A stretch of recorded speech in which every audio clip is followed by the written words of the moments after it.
എൻസൈക്ലോവിങ്സിന്റെ പുതിയൊരു വീഡിയോയിലേക്ക് നിങ്ങൾക്ക് ഏവർക്കും സ്വാഗതം. ഈ വീഡിയോയിലൂടെ നിങ്ങളുമായി ഷെയർ ചെയ്യുന്നത് സ്വർണ്ണവിലയുമായി ബന്ധപ്പെടുത്തിയുള്ള ചില പ്രധാനപ്പെട്ട അപ്ഡേറ്റുകളാണ് ഉൾപ്പെടുത്തിയിട്ടുള്ളത്. നമ്മുടെ വീഡിയോ സാധ്യമായി കാണുന്ന സുഹൃത്തുക്കളാണെങ്കിൽ ആദ്യമേ തന്നെ ചാനൽ ഒന്ന് സബ്സ്ക്രൈബ് ചെയ്യുക. അപ്പോൾ നമുക്ക് വിശദാംശങ്ങളിലേക്ക് കടക്കാം.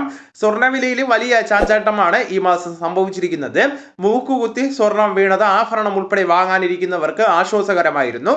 വില കുറഞ്ഞ് 75,000 രൂപയിലേക്ക് പവൻ എത്തുമെന്നും പ്രവചനങ്ങളുണ്ടായി.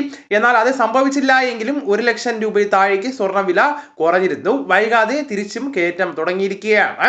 പ്രധാനമായിട്ടും ഏറിയും കുറഞ്ഞും വൻ ഇടിവുകളിലേക്ക് വീണു. കഴിഞ്ഞ ആഴ്ചയുടെ ആരംഭത്തോടെ പവൻ വില 99,480 രൂപയായി താഴ്ന്നിരുന്നു. അതായത് 27,000 രൂപയോളം ഒരു പവന് കുറഞ്ഞു.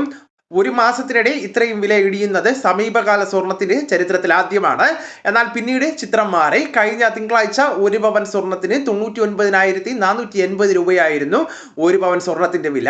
പിന്നീട് പതിയെ വില ഉയരാൻ തുടങ്ങി. ഇതിൽ 2 തവണ വില ഉയർന്നത് രാത്രിയാണ് എന്നതും എടുത്തു പറയേണ്ടതാണ്.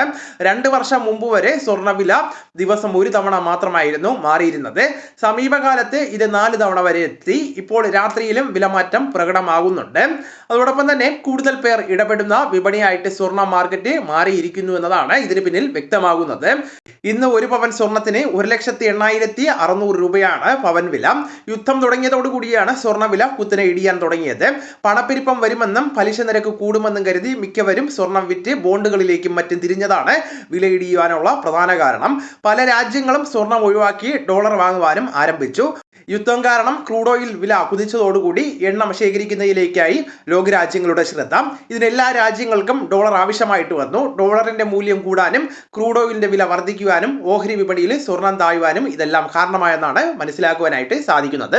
വളരെ പ്രധാനപ്പെട്ട ഈ വിവരം നിങ്ങളുടെ സുഹൃത്തുക്കളിലേക്കും മറ്റു ഗ്രൂപ്പുകളിലേക്കും കൂടെ ഷെയർ ചെയ്യുക. നമുക്ക് തുടർന്നും വിജ്ഞാനപരമായിട്ടുള്ള മറ്റു വീഡിയോസും ആനുകാലിക വിവരങ്ങളുമായിട്ട് വീണ്ടും കാണാം. അതുവരെ ഗുഡ് ബൈ.